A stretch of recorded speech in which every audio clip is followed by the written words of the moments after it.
Oke, halo, selamat sore teman-teman semua. Kali ini psikologi eksperimen pertemuan keempat kita nanti akan ketemu di video ajar dan teman-teman juga sudah bisa melihat materinya di Bella juga. Jadi ada dua materi nanti di Bella, yakni ada video ajar ini dan juga materi dalam bentuk PDF gitu. Nah, di pertemuan keempat psikologi eksperimen ini nanti kita akan membahas tentang pemilihan populasi dan sampling. Kalau yang lalu kita sudah belajar tentang variabel, definisi operasional, terus hal-hal yang lain terkait dengan latar belakang. Nah, kali ini kita akan membahas tentang pemilihan populasi dan juga sampling, gitu ya. Oke, kita akan langsung masuk ke materinya.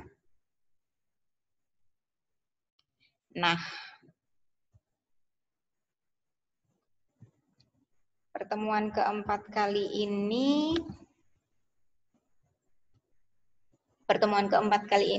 kita nanti akan membahas populasi dan sampling dan juga deadline tugasnya ingat nanti di akhir pertemuan teman-teman harus melakukan penugasan mandiri yakni mengerjakan kuis post test gitu. Nah, indikator yang kita capai untuk pertemuan kali ini kita nanti akan bisa belajar tentang penentuan populasi, terus habis itu kita akan belajar tentang jenis-jenis populasinya, terus habis itu kita akan belajar tentang teknik sampling atau teknik pemilihan subjek gitu. Nah, langsung saja.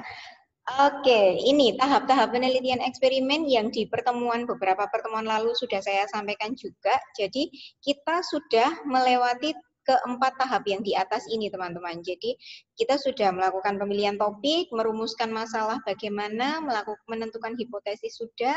Terus kemarin baru minggu ketiga kemarin kita juga sudah belajar tentang variabel penelitian. Nah, sebelum kita turun ke 3 langkah berikutnya, kita nanti harus menentukan populasi dan juga subjek. Sebelum kita menentukan desain eksperimen apa yang kita pakai, terus habis itu kita melakukan analisis datanya menggunakan apa. Nah, sebelum itu di bagian sini, di bagian tengah sini kita harus menentukan populasi dan juga sampelnya dalam penelitian eksperimen. Karena nggak mungkin dalam suatu penelitian eksperimen itu kita harus bereksperimen kepada seluruh populasi, itu tidak mungkin gitu. Karena kan kalau dalam penelitian eksperimen laboratorium saja kita ngambil pipet, ngambil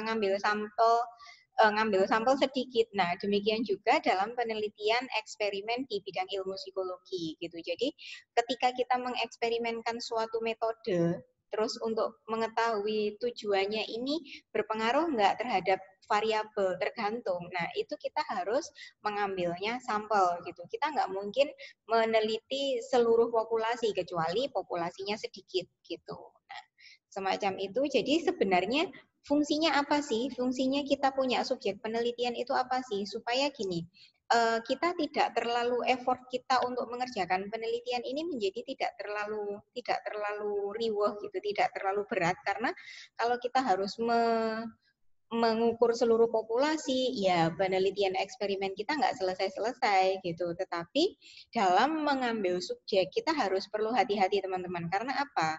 Subjek itu bukan paling tidak, subjek itu wajib harus sesuai dengan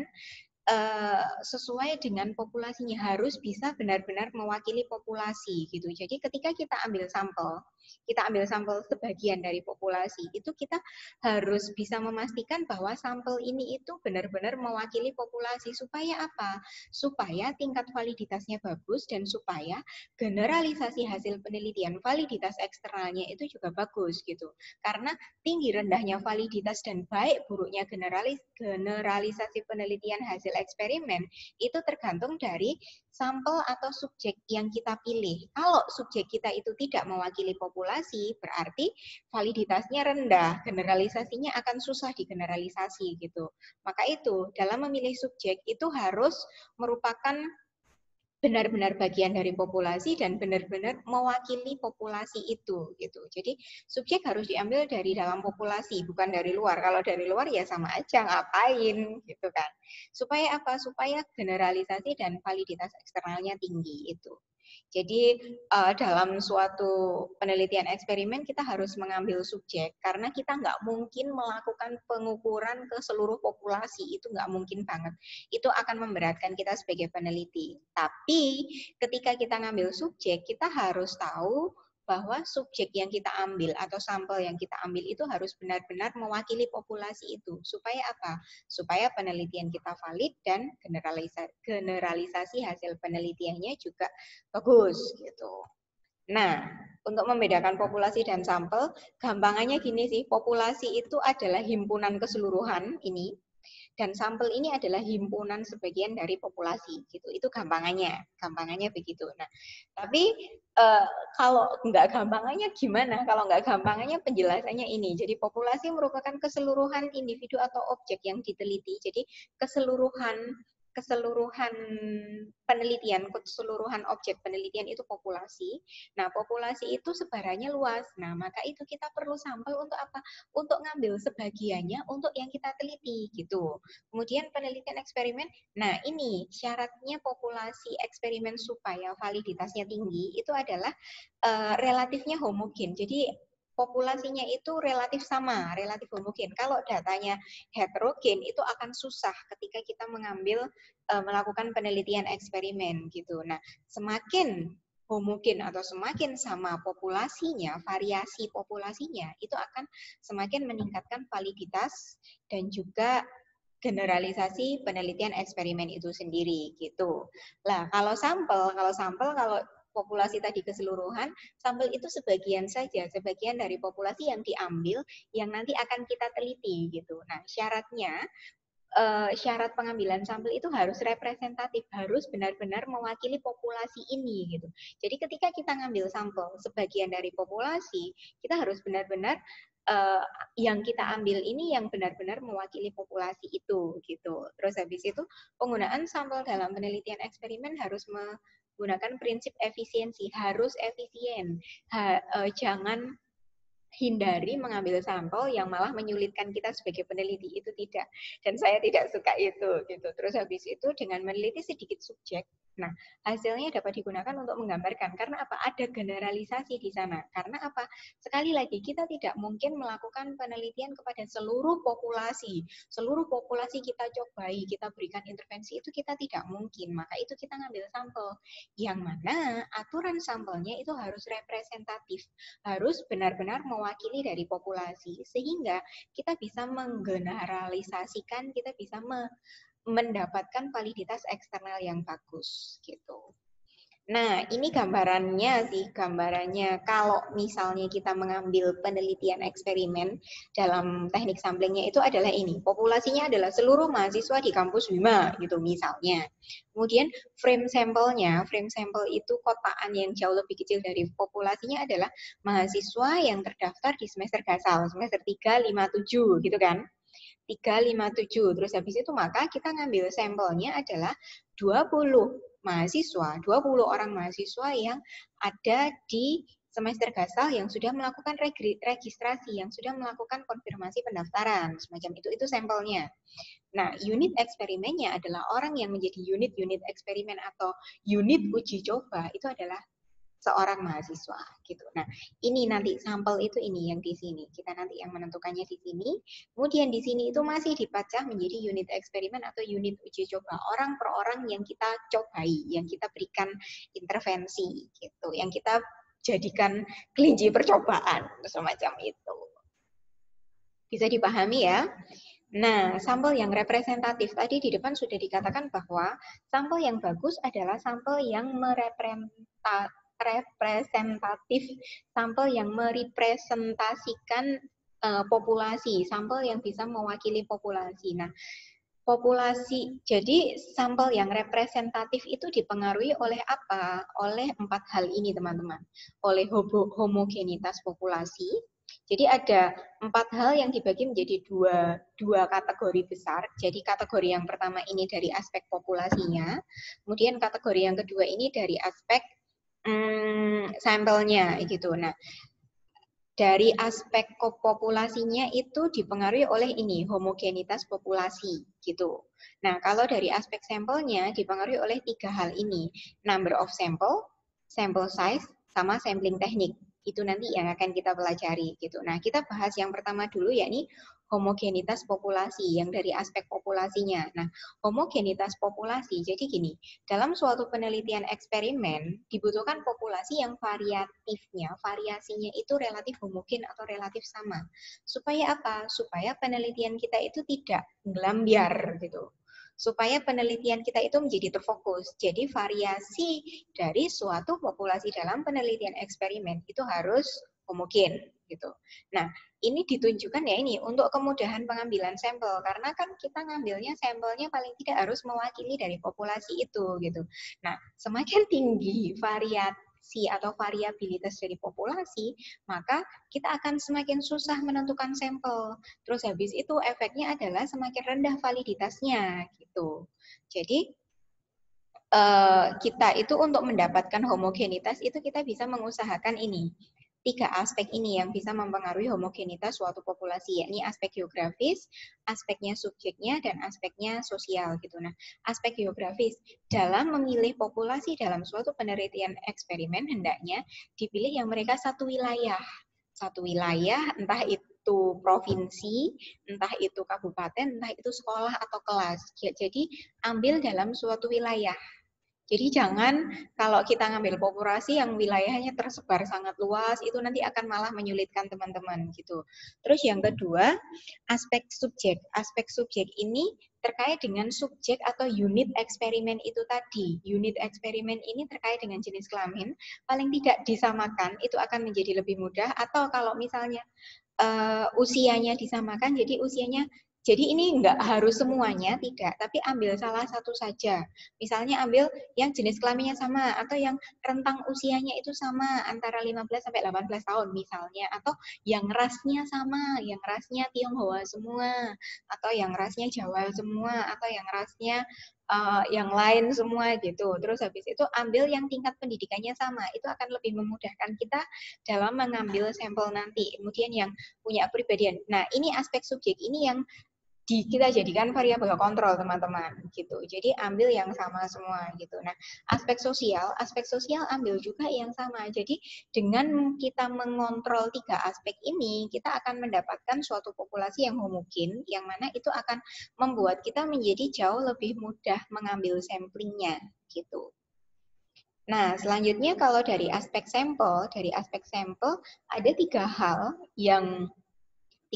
yang mempengaruhi, yakni jumlah sampel, number of sampel, terus sample size, sama sampling teknik. Nah, kalau jumlah sampel yakni banyaknya kelompok sampel yang dibutuhkan dalam suatu eksperimen. Nah, jumlah eksperimen ini yang kita tidak bisa menentukan secara seenak kita sendiri, tidak, tapi kita harus menyesuaikan dengan dengan desain eksperimennya. Kalau misalnya desain eksperimen yang nanti akan kita bahas di pertemuan minggu depan ya. Jadi kalau kita harus menyesuaikan desain eksperimen yang kita ambil dengan jumlah sampelnya gitu. Jadi kalau misalnya kita melakukan penelitiannya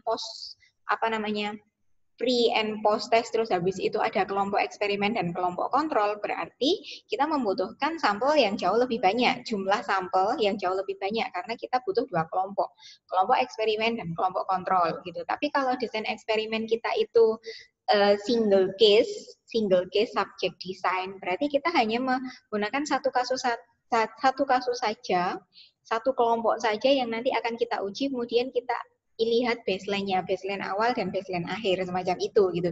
Jadi tergantung desainnya gitu. Nah, terus yang kedua yakni besarnya anggota sampel atau sampel size-nya. Nah, peneliti ini menentukan besarnya anggota sampelnya yang diambil dari populasi. Nah, besarnya anggota sampel eksperimen itu tidak ditentukan dari besarnya populasi, tetapi dari kekuatan atau pengaruh perlakuan. Jadi gini,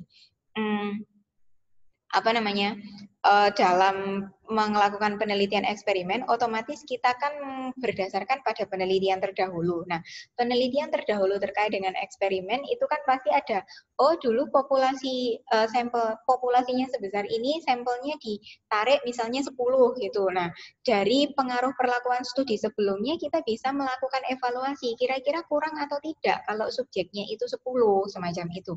Kalau misalnya dirasa kurang, kita bisa menambah subjek. Supaya apa? Supaya sampel kita itu benar-benar merepresentasikan populasi yang kita jadikan objek penelitian, semacam itu. Nah, semakin besar power of effect yang diperlakukan sampel yang relatif sedikit, maka semakin lemah. Jadi kalau misalnya sampel size-nya semakin besar, berarti kan semakin representatif, semakin mewakili populasi, semacam itu. Nah, terus yang ketiga, yakni teknik pengambilan sampel atau sampling teknik.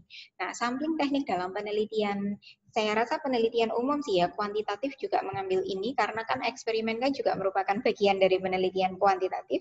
Jadi ada dua teknik sampling, yakni probability sampling sama non-probability sampling gitu. Nah, kalau probability sampling, ini merupakan suatu teknik pengambilan sampel yang didasarkan pada probabilitas atau kemungkinan bahwa setiap unit sampling ini memiliki kesempatan yang sama untuk terpilih menjadi sampel. Jadi probabilitas bahwa semua unit sampling yang tadi itu punya kesempatan yang sama untuk menjadi sampel. Itu kalau probabilitas. Kalau non probabilitas itu pengambilan sampel yang peluang anggota sampelnya itu tidak diketahui. Jadi bisa saja ini terpilih, bisa saja ini tidak gitu. Nah, kita ke probability sampling dulu. Probability sampling ini dikelompokkan menjadi 3, yakni random sampling, stratified random sampling, sama cluster sampling gitu. Nah, yang mana tiga-tiganya ini unit samplingnya memiliki kesempatan yang sama untuk terpilih menjadi sampel atau untuk terpilih menjadi unit penelitian gitu. Nah, random sampling, caranya kita random sampling ini ada empat cara yang bisa kita lakukan, yakni simple random sampling. Sudah dipilih acak aja siapa yang kita dipilih acak saja, sudah saya pilih dari 20 atau dari populasi kelasnya ini ada 40, saya pilih ini itu random saja. Jadi ngawur aja gitu. Terus habis itu yang kedua adalah random ordering. Jadi random ordering itu secara random, nggak tahu itu siapa. Terus habis itu kita pilih ya sudah nomor yang ganjil saja atau yang absennya ganjil saja atau yang absennya genap saja, semacam itu ordering. Kemudian random number tabel. Jadi kita bikin tabel terus habis itu kita pilih tabel itu secara acak. Kita memilih memilih subjeknya itu secara acak dari tabel yang sudah kita buat. Kemudian ada computer selection. Jadi kita mengacak dari komputer. Jadi supaya biarkan komputer yang menseleksi sampel kita. Nah, itu random sampling. Itu yang paling sering, yang paling gampang gitu. Tapi hati-hati, kelemahannya adalah itu variasinya jauh lebih banyak, sehingga kalau variasinya jauh lebih banyak itu akan membuat validitasnya akan kurang gitu. Nah, terus yang kedua adalah stratified random sampling. Ada dua, yakni proportional stratified random sampling dan disproportional stratified random sampling. Nah, kalau yang proporsional ini digunakan kalau misalnya populasinya ini memiliki anggota yang sifatnya itu tidak homogen tapi punya strata. Stratanya proporsional. Misalnya gini, dalam suatu perusahaan ini kan ada anggotanya nggak homogen. Jadi lulusannya itu ada yang lulusan SD, lulusan SMP, lulusan SMA, ada yang lulusan S1. Nah, ini anggotanya kan nggak homogen nih. Tapi mereka punya strata, tapi terus ada stratanya dari SD, SMP, SMA, S1. Ini berstrata. Strata ada tingkatannya gitu kan. Nah, ada tingkatannya ini, tapi tingkatannya ini proporsional. Jadi yang SD-nya 20, yang SMP-nya 20, yang SMA-nya itu 20, yang kuliahnya, yang S1-nya 20. Nah, kalau misalnya kita ketemu sama jenis populasi yang semacam ini, kita harus menggunakan proporsional stratified random sampling. Kita ngambil ini 5, terus habis ini diambil 5, ini diambil 5, ini diambil 5, gitu. Jadi masing-masing mewakili gitu kan. Itu kalau proporsional. Nah, kalau disproporsional itu adalah jika populasinya itu tidak homogen juga. Terus habis itu punya strata juga SD, SMP, SMA, S1. Tapi ini nggak kurang proporsional. Yang SD itu cuma kecil, 5 gitu. Terus habis itu yang SMP ini 10. Terus habis itu yang SMA ini 15. Terus yang S1-nya ya 15 juga, semacam itu. Nah, kalau begini kita ngambilnya jumlah yang tidak proporsional, yang paling kecil ini harus diambil semuanya, gitu. Kalau yang tadi yang proporsional kan diambil kalau 25 itu berapa persen? 25%-nya kan? Nah, kalau ini diambil semuanya. Terus habis itu yang lainnya menyesuaikan, semacam itu. Kalau yang disproporsional. Gitu. Kalau yang ketiga, cluster sampling. Cluster sampling ini kalau misalnya pengambilan samplingnya itu terdiri dari suatu kelompok yang besar. Jadi kita ngambilnya samplingnya wilayah gitu. Jadi per wilayah itu namanya cluster. Karena kita ngambilnya unit itu dari suatu kelompok atau klaster tertentu. Semacam itu, teman-teman. Gitu. Nah, itu yang probability. Kalau yang non-probability sampling, ada beberapa, ada 1, 2, 3, 4, ada 6. Nah, yang pertama ada systematic sampling. Jadi, sampling, penentuan samplingnya itu secara sistematik, sesuai dengan urutan. Jadi, populasinya itu sudah dikasih nomor urut, kita ngambilnya yang sistematik saja, ngambilnya secara sistematik. Kemudian yang kedua, yakni kuota sampling. Kuota sampling itu kalau kita sudah menentukan nih, kita sebagai peneliti sudah menentukan kuotanya, kuota penelitian ini sebesar berapa, misalnya 10. Jadi kalau misalnya kita ngambilnya sudah 10, ya sudah, kita tutup gitu. Kemudian kita ngambil, terus habis itu yang ketiga ada purposive sampling. Nah, purposive sampling ini teknik pengambilan sampel yang didasarkan pada tujuan penelitian. Jadi disesuaikan dengan tujuan penelitian. Jadi sangat khusus banget gitu.